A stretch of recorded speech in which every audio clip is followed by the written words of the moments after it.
বাংলাদেশ আবারও শ্রীলঙ্কাকে হারিয়ে time out করে দিল এবং টাইম আউটের এখানে নাটক করে দেখে দিল মুশফিকুর রহিম।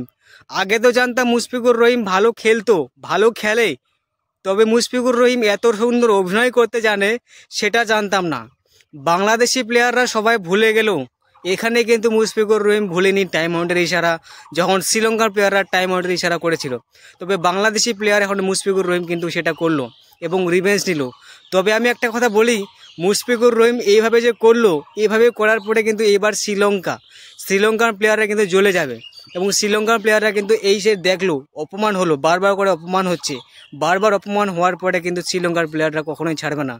এরপরে যখন বাংলাদেশ এবং শ্রীলঙ্কার মধ্যে যখনই খেলা হবে তখনই শত্রু ভাবাপন্ন দেশ হিসাবে খেলবে এরকম মনে করা হচ্ছে।